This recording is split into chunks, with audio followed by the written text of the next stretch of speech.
பார்த்திங்கன்னா நல்லா ஹீட் பண்ணியாச்சு. ஒரு சின்ன கேப், ரொம்ப மைன்யூட்டான கேப்பு. ஸோ அந்த கேப்பை வந்து நம்ம சின்ன நைஃப் வச்சு, ஸோ அந்த நைஃபோட பிளேடு மூலயமா கொஞ்சம் கொஞ்சமாக வந்து அதை ஃப்ரீ பண்ணி விட போகிறோம். ஸோ பார்த்திங்கன்னா கரெக்டாக அந்த பிளேடு போகிற அளவுக்கு தான் அந்த சின்ன கேப்பு இப்போ நமக்கு ஓப்பன் ஆகிருக்கு.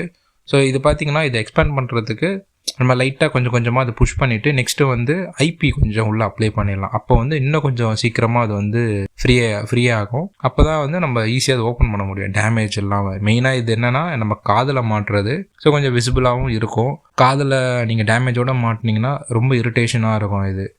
ஸோ அதனால் ரொம்ப இது ஓப்பன் பண்ணுறேன். ஒன் சைடு பார்த்தீங்கன்னா ஃபுல்லாகவே ஓப்பன் ஆயிடுச்சு. இப்போது இன்னும் கொஞ்சம் தான், அதுவும் அந்த ஐபி மூலிமா இப்போ ஓப்பன் ஆயிடுச்சு பாருங்கள். ஸோ இந்த மாதிரி நீட்டாக ஓப்பன் பண்ணியாச்சு. ஸோ ஓப்பன் பண்ண உடனே பார்த்தீங்கன்னா ஃபஸ்ட்டு போர்டு தான் கொடுத்துருக்காங்க. அது கீழே வந்து ஒரு சின்ன ஸ்டாண்டு கொடுத்துருக்காங்க. அந்த ஸ்டாண்டு கீழே தான் பேட்டரியும் ப்ளேஸ் பண்ணியிருக்காங்க. ஸோ இப்போ பார்த்தீங்கன்னா வெளியே எடுத்தாச்சு. நம்ம வந்து பேட்டரியில் ஃபஸ்ட்டு வோல்டேஜ் இருக்கான்றது செக் பண்ணிக்கலாம்.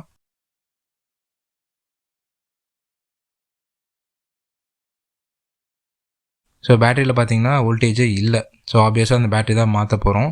ஸோ இந்த பேட்டரி பார்த்திங்கன்னா பாக்ஸி டைப்பில் இருக்குது. ஸோ நம்மக்கிட்ட இருக்கிறது பார்த்திங்கன்னா காயின் டைப் பேட்டரி தான். பட் எனிவே சேம் ஸ்பெசிஃபிகேஷன் தான், சேம் வோல்டேஜ் தான். ஸோ நம்ம இதை ஈஸியாகவே ரீப்ளேஸ் பண்ணிடலாம். அது பார்த்திங்கன்னா பக்காவாக வந்து இந்த ஹீட் எலிமெண்ட் ஷீட்டை வச்சு சூப்பராக பேக் பண்ணியிருக்காங்க. ஃபுல் வீடியோ பார்க்குறதுக்கு நம்ம சேனலை சப்ஸ்கிரைப் பண்ணிக்கோங்க. நம்மளோட சேனலில் ஃபுல் வீடியோ இருக்குது. அதோட லிங்க்கு நம்மளோட சேனல் நேம் கீழே இருக்குது. மறக்காமல் கிளிக் பண்ணி செக் பண்ணி பாருங்கள். தேங்க்ஸ் ஃபார் வாட்சிங்.